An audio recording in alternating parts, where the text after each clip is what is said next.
degree, my Bachelor's of Arts in Theater and Dance. I work in marketing. I'm a marketing coordinator, and I'm the practice representative for Premier Health Chiropractic. So Ms. Jacqueline asked me to come here today to speak to you. I'm going to teach you the same class that I teach all the time for my job, and that'll kind of give you guys a better idea as to fancy public speaking, things that you can use in your future. So today we're going to talk about how to stay young your first 100 years. That might sound far-fetched and ambitious, but it's really not. Let's look at the facts. In the year 1949, the average lifespan was, in the year 1900, the lifespan was 49 years. And as of today, our average lifespan is 77.6 years. So we're obviously living a lot longer than we used to, right?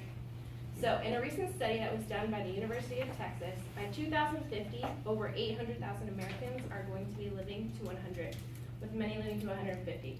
Does anybody know anyone over the age of 100? One person. All right. So, what are some of the ramifications of long life? The first one that I'm going to talk to you guys about today is Alzheimer's. Does anybody know of someone that has been affected by Alzheimer's? Got a couple of people. So now that we have all these baby boomers who are reaching their over 50 stage of life, there's a lot of ramifications that come with that. The first one is Alzheimer's. And it's not something that just happens. We just see it more and more. Dementia doesn't come on a person until they reach their 70s. So now that we're living a lot longer, we just see it more and more. The other one is cosmetic changes. A lot of people are wanting to look a lot younger, take better care of their skin, get surgery to remove wrinkles, to look younger. And it's also revealed the neglect to our structural system. And now the most common cause of functional disorders in persons over the age of 50 is actually spinal disorders. Does anybody know that? No. I heard that. So how many of us are going to live past the age of 50? Or at least we hope to, God willing. Everybody? It's a big club, right? So let me put it this way. Okay. Can I get a volunteer? You don't have to move. All right. I already knew it was going to be. What's your name? Kenneth. Kenneth? Yes. Hi, Kenneth. Hi. So, Kenneth, if I told you that somebody was going to come to your house, they were going to break in and steal all of your stuff, what would you do? I will take all the stuff that I care about and run like an idiot. I imagine that scenario like 1,000 times. I hope that never happens Yeah, to you. I know that's not. No, okay, that's not. But the purpose of that is that you would do something to prevent somebody from stealing the stuff that you care about, right? And if I told you without a shadow of a doubt that your mobility is going to drastically change by the age of 50, wouldn't you want to do something about that too? We want to take better care of our bodies and what we can do with our bodies than we do with our own personal possessions, right? At least I feel so. Stuff, you can always get more of it, but your body, you can't. So what are some of the improvements that we've already made? A big one is tooth decay. In the recent years, we all come to know that we've got to go to the dentist twice a year, once a year, but we do it preventatively. That's okay. So, we take better care of our teeth. We go to the dentist twice a year. We experience a lot less tooth loss and a lot less tooth pain because we do what? Take preventative action. Another one is wrinkles. Just since 1997, there has been a 465% increase in the number of cosmetic procedures, with nearly 12 million in the last year alone. It's a lot of people getting plastic surgery. So, but more important than your pearly whites or wrinkles is your ability to function, to be able to move and to play and to use your body. Your lack of mobility is going to make you look a lot older than crow's feet. So why don't more people do something about this? For the simple fact that if our spine were on our face, we would take better care of it, right? You no longer wait to go to the dentist before your teeth fall out. And we want you to take preventative steps to come in and see us before your back goes out. So we're going to take a gamble that you're going to live well past the age of 50, and we want to take preventative steps to make sure that we can continue to work and play hard. So why is preventive care so important? There is no such thing as a spine transplant. Yes. Newsflash. You can get an entire new set of teeth. You can even get a new heart, liver, or kidney if you really, really need it. But if you do not take care of your spine, there's no turning back. You can't get a new one. This isn't just limited to back pain. This also includes our necks. In a recent study with over 10,000 adults showed that 1 in every 3 adults experience neck pain. That's a lot of people, right? Mm-hmm. Yeah. How many people are in this room? 1 out of every 3 of us. That's it. So how many of us plan on using our neck past the age of 50 without pain? Everybody, and all the people who are tired of raising their hands. So, on top of that, 85 in every 100 adults actually suffer from lower back pain. So 1 in 3 with neck pain, 85% with lower back pain. That's as much statistics as anybody needs to know that we've got to do something preventive about this. The key is preventive chiropractic care.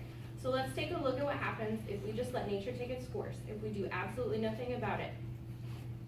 Here on this graph, we have the health span curve. On the left-hand side, you have our percentage and maximum functioning capability. That's the stuff we can do from 0 to 100. And on the bottom is our age in years.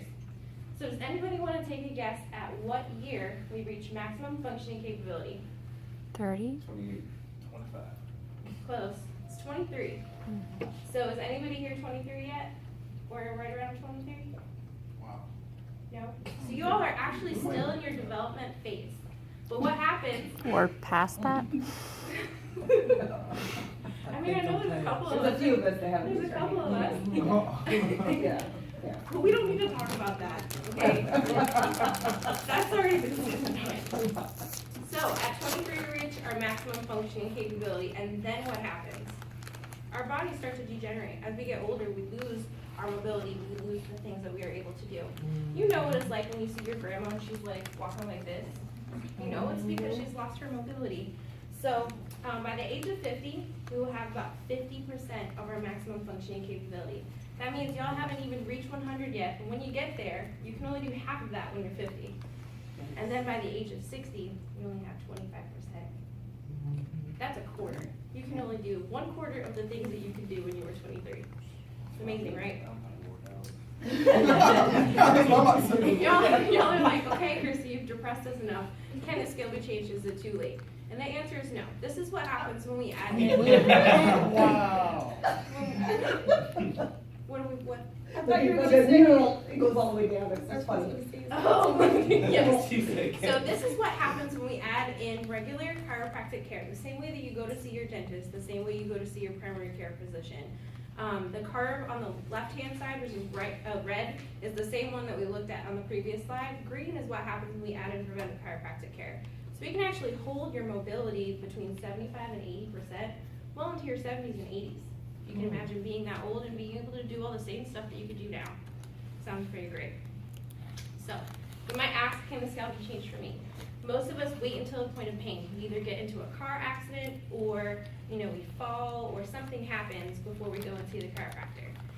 And it's never too late to start. So the first thing that we have to do is follow through with our entire recommendation of care. Next, I'm going to talk about what the 3 phases of care are in our office, just to kind of give you an idea of how we change that mobility scale. So the first one is pain relief. Does anybody have back pain or neck pain? Every single person, and that's sad. Y'all are too young to have back pain. This is what causes it. On the left-hand side, you have a picture of a subluxation, and it's actually a GIF, so you can see it moving. So what happens in our bodies as we move and grow, we've been through weird accidents, or we just move in a weird way, or sleep bad, our discs gradually move, but it puts pressure on our nerves. And what happens is our brain is supposed to communicate all of those messages between our brain and the rest of our body. And if those communications are getting lost through a pinched nerve through our back, that results in pain, disease, and all kinds of dysfunction. On the right-hand side, you have degeneration. That's what happens when the bones start to wear down because there's no hydration between the discs. Okay, so what is the solution? Adjustments. To relieve the pain, we must release that pressure off of the nerve. And how we do that is through a series of adjustments to put your back in the proper alignment. And as we do that, it relieves the pressure, allowing your brain to communicate with the rest of your body and to heal itself. Amazing, right? Pain relief stage is just the beginning, and we don't want you to stop there. Your recommendation takes you through pain relief to stabilization. And you might ask, so after the pain is gone, why do I keep coming back? Your spine has actually been misaligned for a number of years. It didn't happen overnight, and fixing whatever problems that you might have aren't going to happen overnight either. So unless the spine and joints are retrained to their normal position, or their new normal, they will just go right back to the way that they were before. So why does it take working time? Can you go to the gym once and expect to walk out looking like Mr. or Miss Olympia? Anybody? No. See you later. You can't. To get your musculoskeletal system stabilized, it's going to take some time. Did anybody have braces when they were a kid, high school, or still have braces? How many years did you wear your braces? Too long. 2 years. If you took your braces off after 1 month, would your teeth be straight today? No. And did you have to wear a retainer afterwards? So that's just an illustration to show you it's going to take some time. We're not going to put a cage around your spine. We're going to gradually move it safely and gently into the position that it's supposed to be in. So you can just imagine it's going to take a little bit. So once we've reached a stabilized condition, we'll dismiss you from active care and you become a maintenance patient. In our office, we call it wellness. And we get really excited about it. We make a celebration. You can hit the little wellness gong. You get a little surprise. And the reason why we're so corny about it is because this is the phase of care where we actually start to change that mobility scale for your life. So, you might say, I knew it, the chiropractor said I was gonna have to come back for the rest of my life. Had anybody ever heard that before? No? Maybe y'all are too young. I had never heard it before either, but people who were a little bit older than me, they're like, I was telling like a chiropractor's gonna make me come back for the rest of my life. I'm like, okay, hold up. And that might be true, you are right. But have you ever gone to the dentist once and they said, you know what, your teeth look real straight, Kenneth. Never ever come back again. Heck yeah. I'll save you some money. Okay. Did you ever think you were gonna go to the eye doctor and they were gonna say, Miss Jacqueline, your eyes are awesome, never come back? No. That's not gonna happen. No. Okay, in fact, has any doctor ever said that to us? No. It's absolutely impossible. It would be like a malpractice thing. And we don't want you to come into our office any more times than is absolutely necessary to make sure that we change that mobility scale for your life. So we can't remove your wrinkles or make your teeth stay white, but we can enable you to move so you can work and play and stay young the first 100 years. Right? Yeah? Okay, so a little bit about me. I had never had chiropractic care before I came to work in the office, and they required me to become a patient. And coming into the office, I didn't really have what I thought were any major back issues, but I suffer from PTSD, so I have anxiety and depression, and I also got weekly migraines. And I didn't think those were related to back problems at all. So after getting adjusted for just a little while, I noticed my anxiety got a lot more manageable.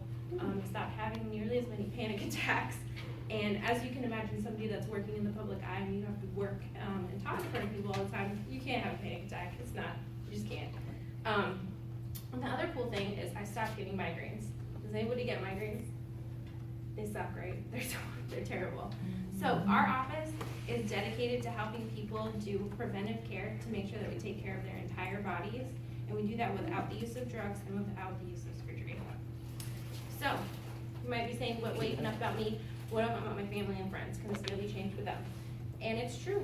It's never too soon to start. If you think about it, when we were born, we actually start our lives with untreated problems. As we move through the birth canal, there's an incredible amount of pressure and stress that's put on a baby's neck and spine. We actually start our lives with untreated problems. So, what I offer every time that I teach this class, because I do this presentation for all different kinds of people, is a How to Stay Young special. And if you were interested in trying out chiropractic care, you can do that today. Usually, it's $40. Today, I'm offering it for $20 for Christmas. So if you are interested in starting chiropractic care or just have questions about it, we'll be able to talk about that after the break. But today, if you do decide to sign up, we donate 100% of that to charity. And I'm currently supporting Honor Flight. It's a nonprofit organization that helps World War II veterans get a chance to see their memorial before they pass away. So, does anybody have any questions for me about anything that I talked about today? About chiropractic, really got like crack your back and stuff.